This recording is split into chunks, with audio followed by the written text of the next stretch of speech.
Hey everyone, welcome back to Metta Minutes with Caroline. That's me.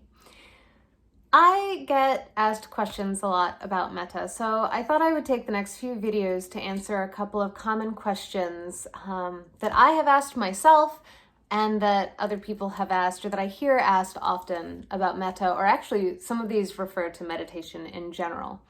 So the first question is, I can't sit still. I can't empty my mind. I can't meditate. I just want you to know that's normal. That's actually part of the practice of meditation in general. When you start to get still and quiet and you are focusing your attention on one thing, maybe it is the feeling of your breath, maybe it is the metta phrases like we've been talking about, you start to notice all of the thoughts that your mind is constantly generating for you. I think a lot of us, myself included, move through the day a little bit on autopilot. So I get up, I make my breakfast, I get ready for work, I go, I make my commute, I'm doing my job, and I have all my to-do list that's happening all the time. And if I have interactions with people, I am going through those often on autopilot. And when we sit down to meditate, we're being really quiet. And suddenly we are aware of all of those mental formulations, all those mental distractions. And I think there's also a common myth about meditation, probably you've heard before, that, you're supposed to be emptying your mind.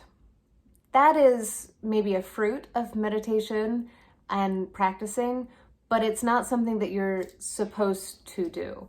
So I just wanted you to know that it is completely normal to not be able to empty your mind. And when we're doing a practice like Metta, for me, I'm a very verbal person. It helps me to repeat these phrases. And I have noticed that as a result of my own practice, I'll get the phrases sort of stuck in my head in the same way that maybe your favorite song, or not a favorite song, gets stuck in my head for a little while. So that's one thing. And then also that idea of I can't sit still. Totally fine. That's why in the instructions that I've given in previous videos, maybe you are lying down, maybe you're driving. If you're sending metta to the neutral person and you're standing at your window and you're looking at all the beings going by, that's great. And you can also do walking meditation with metta. I like to do this when I'm walking around, where maybe with one foot I'm saying may all beings, and with the other foot I'm saying be happy. May all beings be healthy. May all beings be safe. May all beings live with ease. That's an informal way that I practice it. But if I'm doing a formal meditation and I'm including walking as part of my walking meditation, or I'm including walking as part of my formal meditation, I will do the same thing and be very mindful, and I'll go very, very slowly with it. And maybe it's may all beings be happy. May all beings be healthy. May all beings be safe. May all beings live with ease.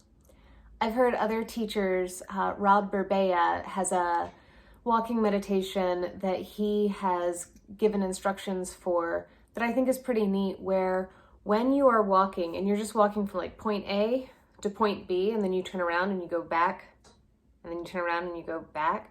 And so wherever you start, you imagine the being that you're sending metta to on the other side. And as you're walking towards them, the sense of loving kindness that you're sending them intensifies or gets stronger. And then once you get to this side, magically that being pops over here. And so you turn around and you're going back and sending them loving kindness. So there's lots of ways to engage in this practice that don't involve sitting in what we might typically conceptualize as a formal meditation posture. So you don't have to empty your mind. It is something that comes as a result of the practice, and you don't have to sit still.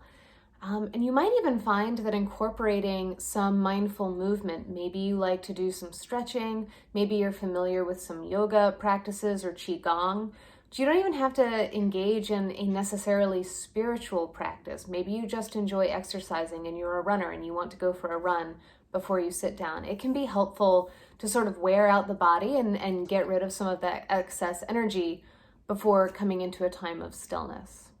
I hope that helps your practice, and I look forward to hearing more comments and questions from you all. Until next time, friends.